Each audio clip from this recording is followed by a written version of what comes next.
My name is Catherine Morrison, and I am 32 years old. Last Saturday at my sister's engagement dinner, my mother introduced me to the groom's family as our other daughter. She runs a cleaning business, and then my father said, "We've pretty much accepted that she won't do anything else." And 40 minutes later, everything my family had constructed over 10 years collapsed in front of 23 people and warm bread. But before I tell you what happened, if you are new here, subscribe and hit the notification bell now. There is a reason this story has stayed with me, and by the end, you will understand why it matters to you too. Let me take you back to a Saturday morning in late September, approximately 8 hours before that dinner. I woke up in my downtown Boston loft and held the white handkerchief from my purse. Cotton, hand-stitched, embroidered with initials, M.H. My grandmother Margaret had given this to me 10 years ago, with a single instruction: keep this for the difficult days. I didn't know then that I would be holding it again, that very evening, in a restaurant bathroom while my mother was rewriting history in the dining room behind me. I grew up in Riverside, Vermont. Population 8,000. The kind of place where your father's pickup truck is recognized at every traffic light and your mother's apple pie recipe circulates through the church bulletin every 3 years like scripture. My father, Robert, worked at the same accounting firm for 29 years. Same cubicle, same position, senior accounts manager. He obtained that role at 31 years old and never pursued anything beyond it. He was a man built entirely of equilibrium. He never raised his voice, he never displayed ambition, he possessed exactly enough confidence to handle his responsibilities and exactly zero confidence that he deserved anything more. My mother, Patricia, was different. She was genuinely brilliant, not the kind of brightness that comes from hard work, the kind that arrives fully formed in your brain before you're even conscious you're thinking. She could calculate quarterly tax liability in her head. She could listen to a client's financial nightmare for 7 minutes and immediately identify 3 solutions. Before I was born, she managed the books for 4 separate local businesses. She worked 48 hours per week, and everyone in town understood that Patricia Morrison was the person you consulted when your business was failing. She had business cards. She had clients who drove specifically to her office. She had a reputation. Then she became pregnant with me. My father made a decision. His exact words, which I heard my mother recount to her sister on the kitchen telephone when she thought I was upstairs: "I didn't marry you to have you working." She left her position 2 weeks before I was born. She never returned. Not to any of her clients. Not to any form of employment. Not even as a volunteer bookkeeper for the church. Instead, she stayed home. She cooked meals. She drove me to school. She maintained the house. And I don't believe she ever forgave any of us for the life that decision created. Not me. Not my younger sister Eleanor. Not really. Not in any way that mattered. My sister is 4 years younger than me. Eleanor is 28 now, and she works as a business development manager in Boston, which means she lives 4 hours south of where my parents live, in the same state but in a different universe entirely. She's been promoted 3 times in 3 years. Every single promotion sparked the same sequence. My mother would call me, not to celebrate Eleanor's achievement, to ensure I'd heard about it. She performed this as though she was informing me of natural disasters. "Eleanor just received another promotion," she would say, and the way she said it suggested she was reporting a medical diagnosis. Our living room wall at my parents' house functions as a permanent museum of this comparative architecture. Eleanor's university diplomas, Eleanor's business school certificates, Eleanor's employee recognition awards in elegant frames, Eleanor's professional headshots, commissioned and expensive. My wall space ends at a single photograph. My college graduation from 10 years ago, a degree in business administration. That was the final accomplishment they found acceptable. Everything after that existed in a different category entirely, not success, but deviation. My mother developed a specific rhythm to how she introduced us in public spaces, at church coffee hours, in retail stores, at family gatherings where people asked what we were doing with our lives. Eleanor has just received another promotion at her firm. She would pause, a strategic pause, you could time it. Then the pivot, sharp as a knife change.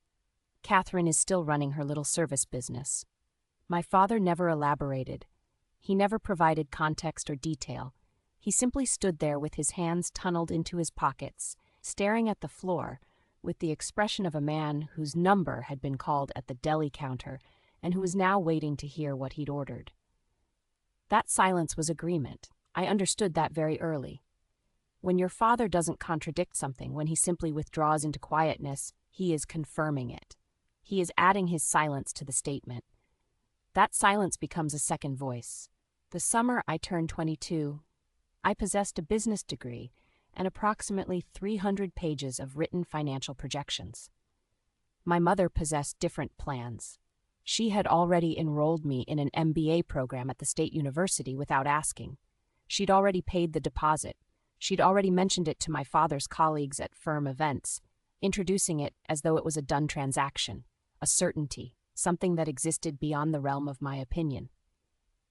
She left the course catalog on my nightstand like it was scripture placed there by ecclesiastical authority. I scheduled a conversation with her on a Thursday evening. We sat at the kitchen table, our old wooden table with the scratch my father had made with a screwdriver 15 years earlier and never bothered to repair. I told her I wasn't attending the MBA program. I was starting a commercial cleaning company instead. I had a detailed binder. I'd spent approximately 200 hours researching it. Market analysis, client acquisition pathways, financial projections across 12 months, startup costs itemized to individual suppliers, revenue forecasts, growth models. Everything was in that binder. Everything was thought through. I slid it across the table toward her. She didn't open it. She didn't even look at it. 14 seconds elapsed. I was watching the wall clock behind her head, the one that had never kept correct time. 14 seconds of her staring at that binder like it was something repellent. Then she spoke. "You want to clean other people's bathrooms? That's your grand plan?" My father entered from the garage. He'd heard enough of the conversation through the door. He didn't ask me to explain. He simply said, "I already mentioned your MBA plans to the partners at work. They're impressed." Eleanor was at a friend's house that evening. She texted me later, "Mom says you're being foolish." Only one person in my entire family asked to see the binder. My grandmother, Margaret. She was 78 years old now, but back then she was 67, and she had the intellectual capacity of someone who'd never stopped being genuinely curious about the world. She lived 3 blocks away, in a house with a back porch that overlooked acres of pine trees. I brought her the binder one afternoon after school. She sat in an Adirondack chair, reading methodically, asking questions, making me explain my assumptions about labor costs and client acquisition rates. After 30 minutes, she set the binder down and looked directly at me. "Show me where you project yourself in 3 years." I showed her. I'd projected that I would have 4 regular commercial clients by the end of year 1, 12 by the end of year 2, and 28 by the end of year 3. Revenue of $340,000 by year 3. Net profit around $78,000. She studied those pages, then looked at me again. She stood up and walked into her house. She returned with a white handkerchief, cotton, hand-stitched, embroidered with her initials, MH for Margaret Hall, her maiden name. She had embroidered it herself in the 1960s. She pressed it into my palm and said, "Keep this for the difficult days. There will be difficult days. You'll need something to hold on to." That same night, my mother made an announcement. She stated it at dinner like she was declaring war. "If Catherine wants to scrub other people's floors," she said to my father, "she can do it without our financial support. Effective immediately." I was financially cut off from my parents. No college fund, no emergency reserve, no fallback. Nothing. I folded my business plan. I placed it in my backpack. I drove 5 hours to Boston that night, arriving at 2 a.m. at a friend's apartment in Allston, and I slept on her couch. My first apartment rented for $520 monthly. Studio unit, single window that faced an alley where delivery trucks idled every morning at 5:30, flooding diesel exhaust through the glass. The radiator in that unit clanged at 3 a.m. with a sound that convinced me for the first 6 months that something alive was trapped inside the walls. Something metallic and imprisoned and furious. I purchased a used van for $2,500. 1998 Honda Odyssey. White exterior. No signage on the side. The air conditioning functioned on an unpredictable schedule, Tuesdays usually, Thursdays occasionally. No logical pattern. The manufacturer had evidently stopped explaining their decisions decades ago. My first commercial client was a medical office on Commonwealth Avenue. 3 exam rooms, a waiting area with magazines that never changed, a bathroom with vintage seafoam tile, so original that I assumed it dated to 1962. The office manager, Dr. Hendricks, offered me $200 per week to clean every morning before office hours began. I accepted. I performed that cleaning personally every morning at 5 o'clock, arriving before anyone else, unlocking myself through a side entrance, spending 90 minutes on hands and knees in that seafoam bathroom, vacuuming those exam rooms, wiping down the reception desk. I spent my afternoons cold calling other medical offices and dental practices and corporate offices, asking if they required cleaning services. I spent my evenings at that kitchen counter in my studio apartment, managing Excel spreadsheets and calculating margins and trying to determine how to hire my first employee without going bankrupt. 6 months after I began, I had 4 regular contracts. I was working 7 days per week. My shoulders ached with a persistent pain that started around 4 in the afternoon and followed me into sleep. My back developed a curve from bending that I was convinced had become permanent. By the end of my first year, I generated $64,000 in revenue. Net profit, $13,000. I hired my first employee that December. Her name was Isabella Vargas. She was a single mother with 2 children. She had been waiting tables at a restaurant in Somerville and was exhausted in a way that didn't improve with sleep. She arrived to her first shift 15 minutes early. She arrived 15 minutes early to every subsequent shift for the next 10 years. She never once complained about the physical demands. Her children now attend college on scholarships, and she remains my employee today. Every Sunday evening, I called my grandmother Margaret. I sat on my apartment floor, phone pressed to my ear, and I reported, "How many active contracts, Catherine?" 6 now, grandmother. "What is your client retention rate?" 91%. "Have you researched commercial liability insurance?" "I have. I'm not eligible yet, but I'm tracking the requirements." She listened the way people listen when they genuinely believe in something you're building, not the way people listen when they're performing support. Not the way my mother listened when she said, "That's quite something," about hiring my 39th employee while my father was already moving on to discussing Eleanor's promotion. My grandmother listened like she wanted to understand you. Every 2 weeks, I called home. My mother answered the phone. The conversation never deviated from a single track. "You ready to come back yet, Catherine?" "Not yet, Mom. I'm still building this." "Well, Eleanor just received another promotion. Tell her congratulations from me," I would say. My father was never available for these calls. He never took the handset. After 8 or 9 months, my mother stopped asking when I'd come home. She simply started with the Eleanor update. By the time I reached year 3 of operating Morrison Commercial Services, something occurred that nearly compelled me to call my mother and share the news. Nearly. But I'd learned by then that nearly means absolutely nothing in families. Nearly means you're hoping they've changed. Nearly means you haven't fully accepted that they won't. That 3rd year transformed the entire mathematics of my business. I secured a contract with a 16-story office tower in downtown Boston. The building housed insurance firms, consulting companies, 3 law offices, and a pharmaceutical distribution center. The annual contract value, $375,000. This was 18 times my total revenue from my first year. This was legitimacy. This was proof. I opened a second location. I hired my 39th employee in a single year. My revenue exceeded $1.6 million. I was 25 years old, running a company that cleaned more commercial square footage in 7 days than most people walk through in their entire lives. I had business cards printed. I hired a bookkeeper so I could stop doing my own accounting at midnight. I was building something. I called my mother to tell her. I remember standing in the parking lot of the 16-story building, phone in hand, winter wind pushing against me from the Atlantic direction.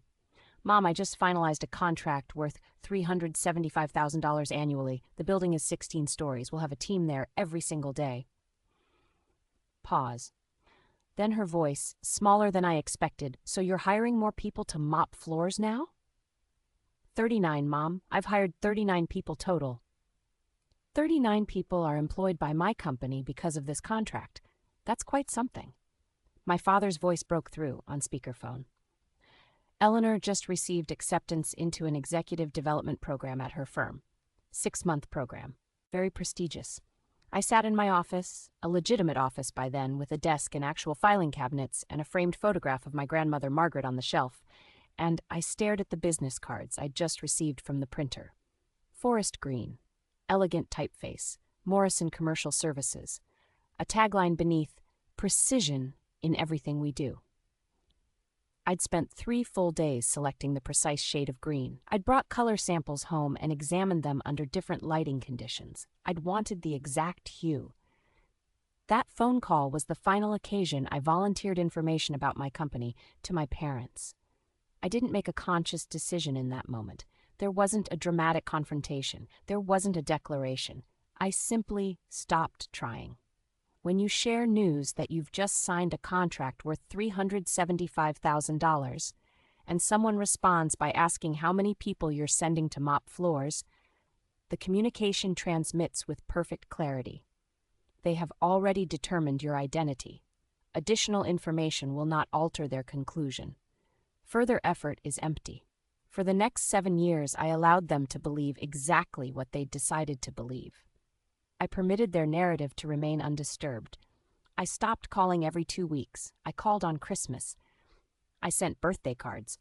I maintained the minimum contact required to remain a daughter while erasing myself from their actual vision of my life. Fast forward to this present moment. Morrison Commercial Services operates across 17 states. We employ 286 people. Annual revenue, $19.3 million. We maintain contracts with major teaching hospitals across the Northeast, regional universities, Fortune 500 corporate headquarters, Department of Defense facilities, government agencies. My employee retention rate, 88%, is the highest in the entire commercial cleaning industry. Industry publications have written about us. I created an advanced training program specifically for ESL workers that 2 competitors have attempted to replicate without success. I live in a residential loft in downtown Boston that I purchased outright with a check. I drive a 2019 Honda Accord. I keep a bottle of homemade lemon vinegar cleaning solution on my office desk because I love the scent and it reminds me of where I started, on my hands and knees in that seafoam bathroom on Commonwealth Avenue. This information isn't confidential. I maintain a professional website with case studies and client testimonials. I'm active on LinkedIn. I've published articles about business strategy and employee development in industry journals. I've been invited to speak at 2 universities about entrepreneurship. My parents have never viewed any of this. They don't follow my LinkedIn. They've never read an article. They still introduce themselves to people with the statement that their daughter cleans buildings.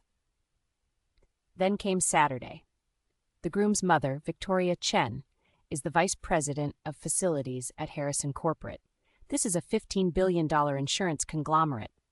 18 months ago, Harrison posted a request for proposals from commercial cleaning companies. My company was one of 32 firms that submitted proposals.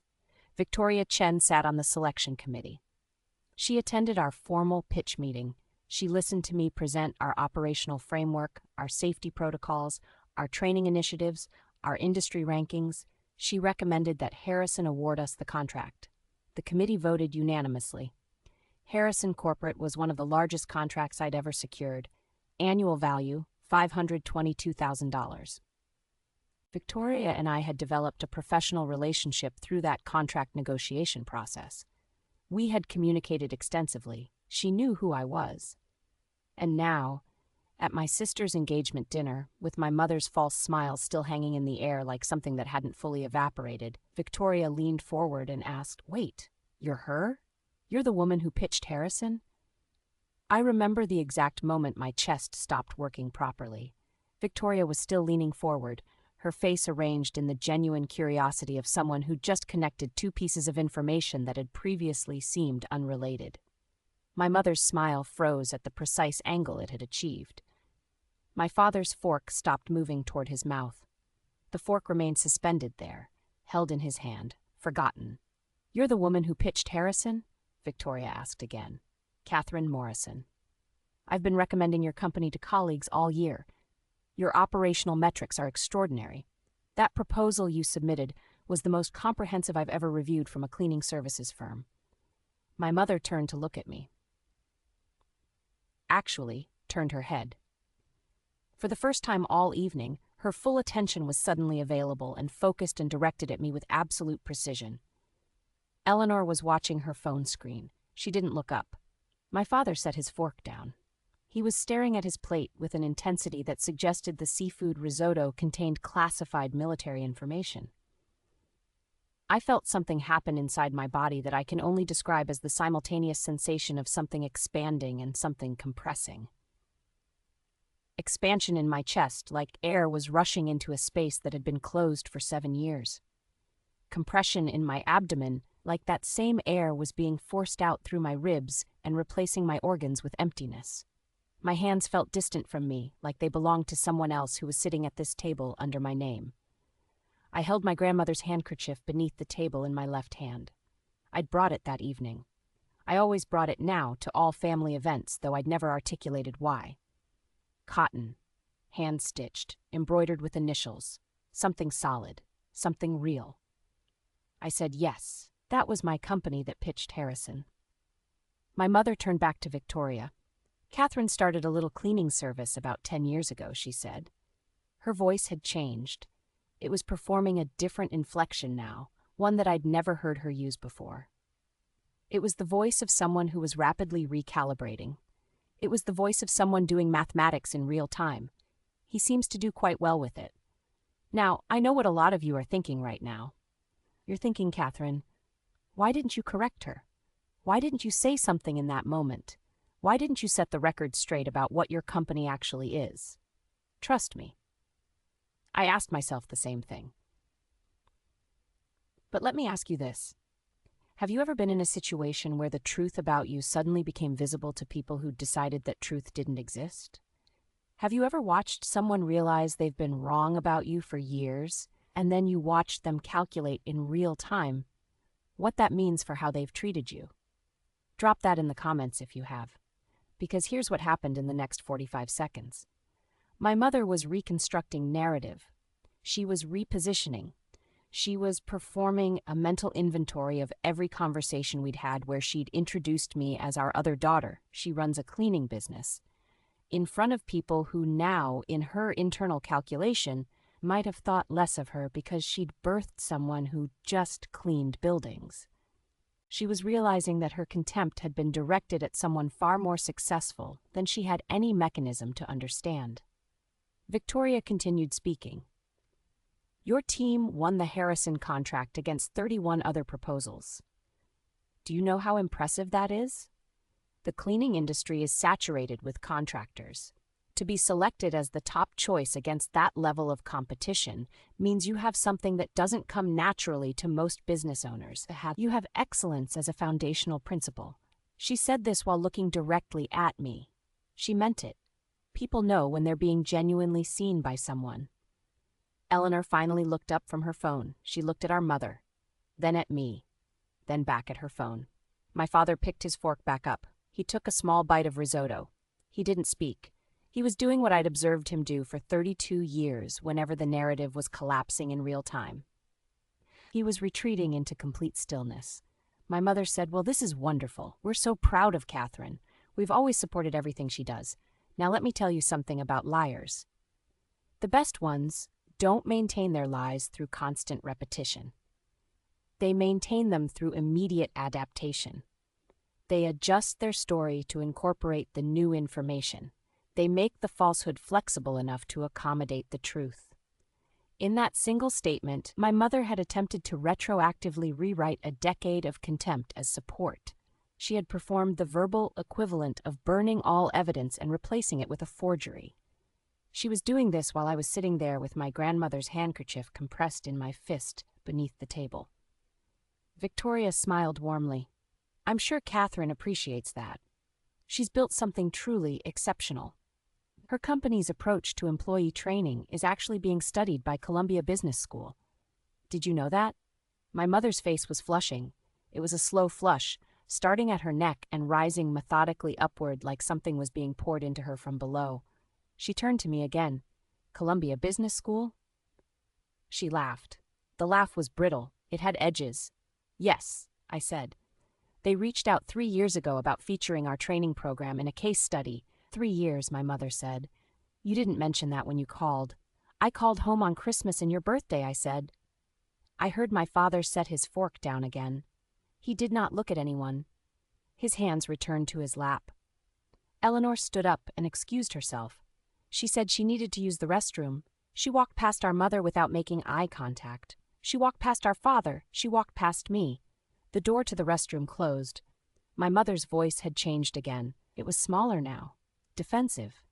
What else haven't you told us? The question hung there in front of all of us, suspended in the warm air above the seafood risotto, waiting for an answer. 23 minutes after that dinner began, I stood in the women's restroom and held my grandmother's handkerchief to my face. The bathroom was elegant, white subway tile and polished brass fixtures. A mirror that showed me someone who looked like me but who I didn't entirely recognize. I could hear, faintly through the walls, the sound of the dining room continuing without me, conversations returning, the noise of people eating and speaking and performing the rituals of family gathering. I removed my phone from my purse. I pulled up my email. I navigated to my financial records application. I found the account. The account that had been established 4 years earlier specifically for my mother. The account that contained my company's accumulated donation to the Morrison Family Foundation, a fund that my mother had established with a mission to assist small business owners in rural communities. A beautiful mission, publicly stated, professionally structured. The account contained $340,000. I had been contributing to it automatically for 48 months. The recurring transfer was scheduled for a deposit of $7,000 every month without fail. The transfer was set to continue for the remaining 8 months on the predetermined schedule. I had not told anyone about this account. I had not mentioned it to my mother or my father or Eleanor or anyone in my extended family. It existed as something I did quietly, something I did because that was what people did when they were trying to demonstrate their worth to their family. I pressed cancel on the first recurring transfer. Recurring transfer canceled. The notification appeared on my screen, small black text on white background, perfectly factual. I pressed cancel on the second transfer. Recurring transfer canceled. I pressed cancel on the third, the fourth, the fifth. By the 7th cancellation, my hands were completely steady. I was not shaking. I was not crying. I was not experiencing emotion as a force that was moving through me. I was experiencing a clarity that felt like relief. Like the entire weight of a decade of performance had suddenly detached and fallen away. 8 recurring transfers canceled. $56,000 of the remaining planned contributions canceled. I closed the application. Then I texted Eleanor. I didn't tell her what I'd just done. I wrote, "I'm leaving. I'm walking out right now. You don't need to do anything. This isn't about you." Her response appeared within 4 seconds. About time. I exited the bathroom. I walked through the dining room without stopping at our table. I didn't look at my mother. I didn't look at my father. I walked directly toward the exit. Victoria Chen saw me walking toward the door. She stood up from her seat. She said, "Catherine, are you all right?" I didn't stop walking. I said, "I'm fine. Thank you for the conversation. I really appreciated it." I walked out into the parking lot. The night was cold, in the particular way that fall nights in Boston become cold. Not quite winter cold, but the announcement of winter, the promise of it. I sat in my car for 3 minutes. I didn't drive. I sat there with my hands on the steering wheel, and I felt something that I would later understand was the absence of something. The absence of hope. The absence of the possibility that my family might one day see me clearly. The absence of performance. The absence of trying. Then I drove home to my loft. I drove through the darkness. I drove past the building where I'd signed the contract that had changed everything. I drove past the 16-story office tower on Commonwealth Avenue where I'd cleaned seafoam bathrooms on my hands and knees. I drove home. I did not answer my phone. I did not check my messages. I sat at my kitchen counter and I held my grandmother's handkerchief and I waited. It took 4 hours for my mother to call. 4 hours. She didn't text first. She didn't email. She called directly, and the phone rang at 11:47 p.m. on a Saturday night, which is not a time when people call their adult children unless something is actively wrong or about to be. I answered the phone. "Catherine, where did you go?" My mother's voice was breathy. There was an edge of panic in it. "Why did you leave?" I said, "I'm at home, Mom." "We were all worried." "You didn't say goodbye." I said goodbye to Victoria. That was the person worth saying goodbye to. Silence. Then my mother said that was incredibly rude. "We were trying to have a family dinner. You introduced me to the groom's family as someone who runs a cleaning business," I said. "You allowed Dad to say that you'd accepted I wouldn't do anything else. You made that happen. You constructed that moment." Tone. The accusation in my voice was there. It was not calm. It was not methodical. It was angry. It was the anger of someone who had been erased. My mother's voice changed. It became softer, wounded. "We didn't know, Catherine. We didn't know what your company had become." "Then you could have asked," I said.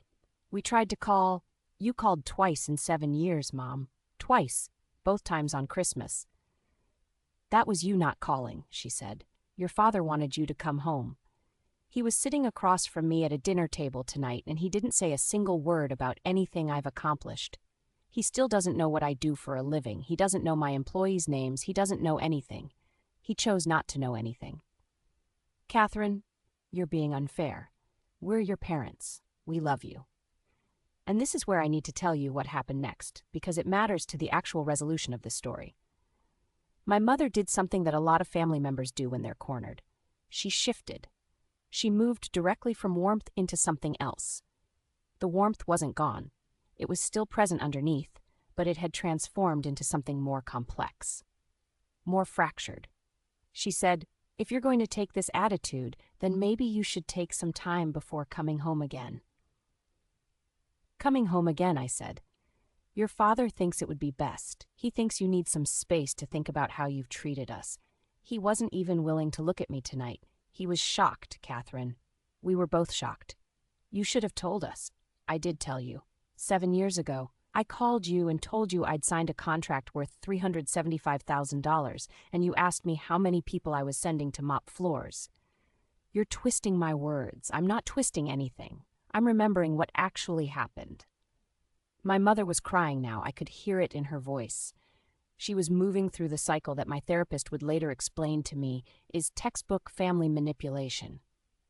Warmth into tears, tears into guilt-tripping. "Catherine, I can't believe you're being so cruel to me, after everything we've done for you. You cut me off when I was 22. We did that because we thought you were making a mistake.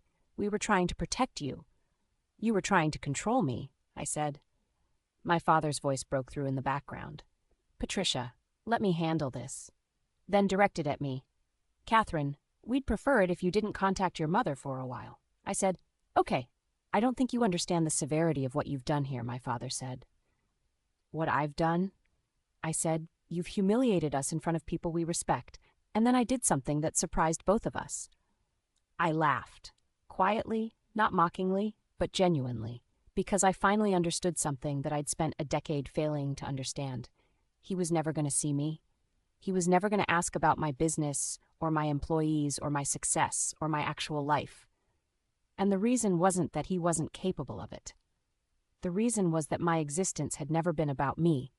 It had always been about what I represented to him.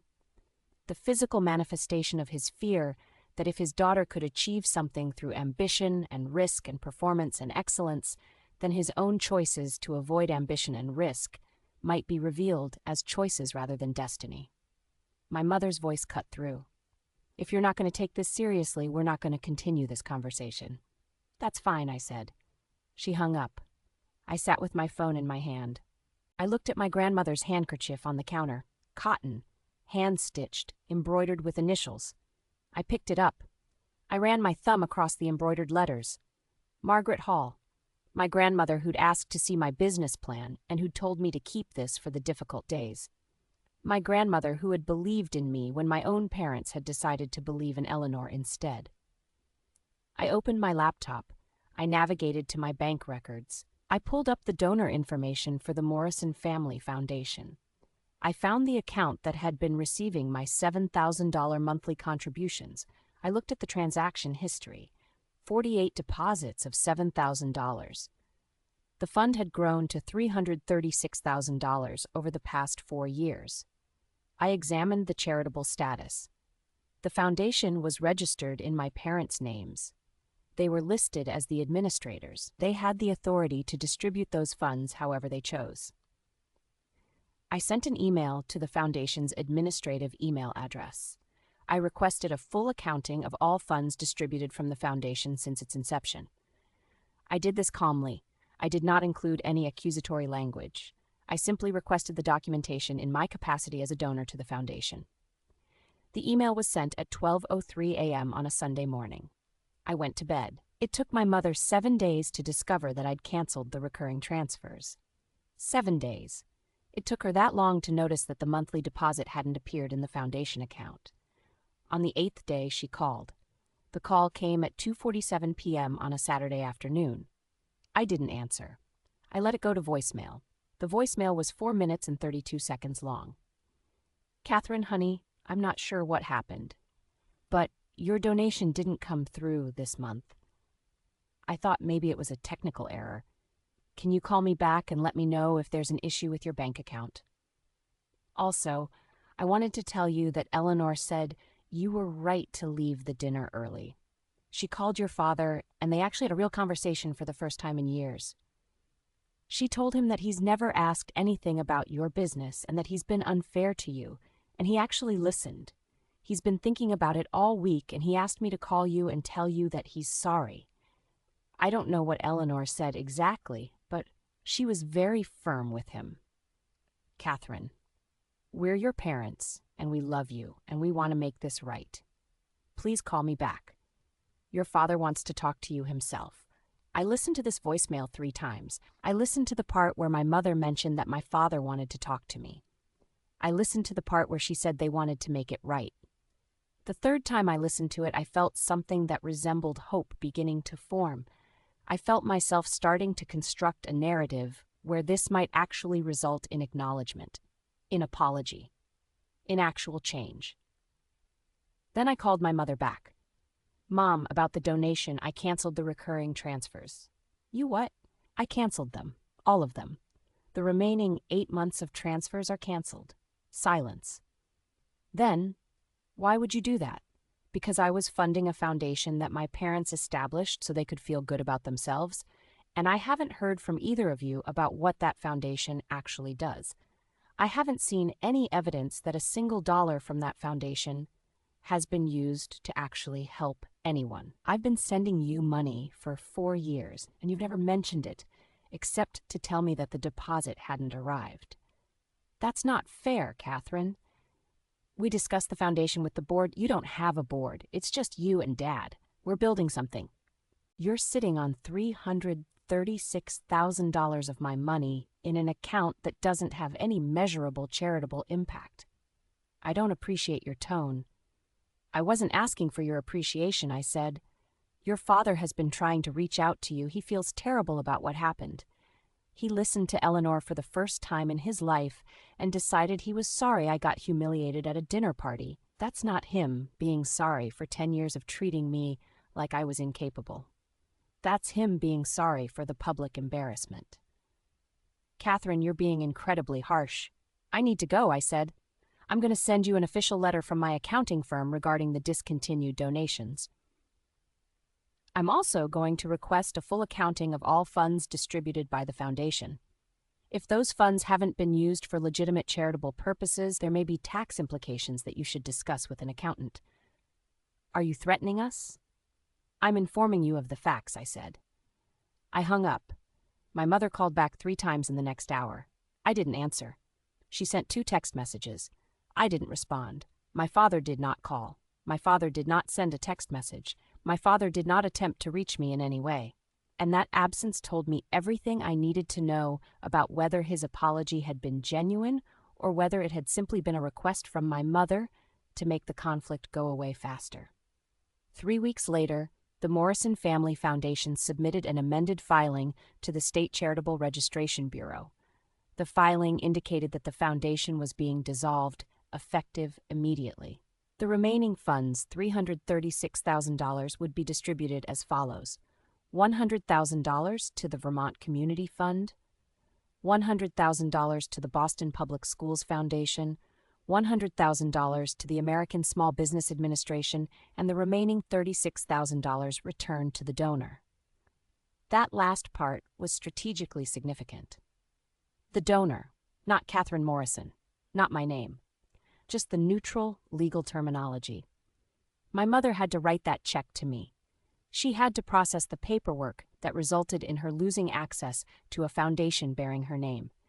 She had to understand that there were consequences to lies. There were consequences to contempt.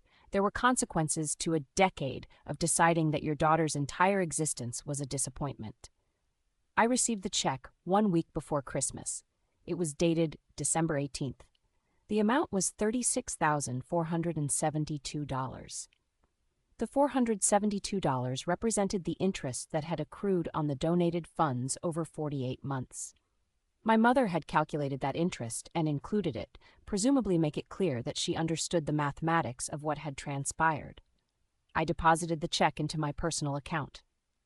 I did not thank her. I did not acknowledge it. I also did not spend it. The money sits in a separate account with my grandmother's handkerchief, sitting on top of the bank statement on my desk. Every month when the statement arrives, I hold the handkerchief and I remember the day she gave it to me. The day she said, "Keep this for the difficult days." There will be difficult days. She was right. Maybe you are the one who got introduced to the wrong version of yourself at a family gathering. Maybe you are the one who watched people you love decide collectively and without discussion that you were a particular kind of person who would make particular kinds of choices, and that their version of your future was more important than your actual version.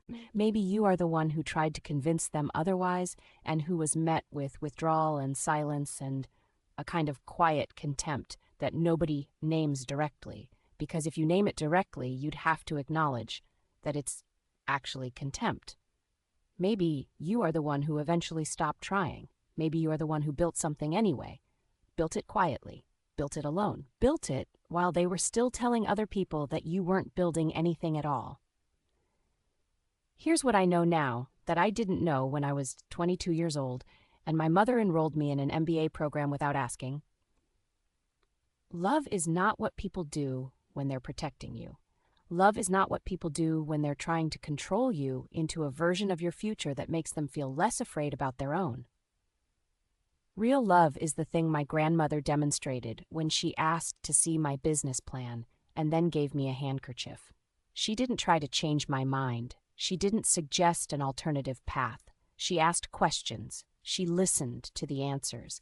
And then she gave me something to hold on to for the difficult days, because she already understood that if I was brave enough to build something my own family didn't believe in, the difficult days would absolutely be coming. The real lesson isn't about revenge. The real lesson isn't even about standing up for yourself.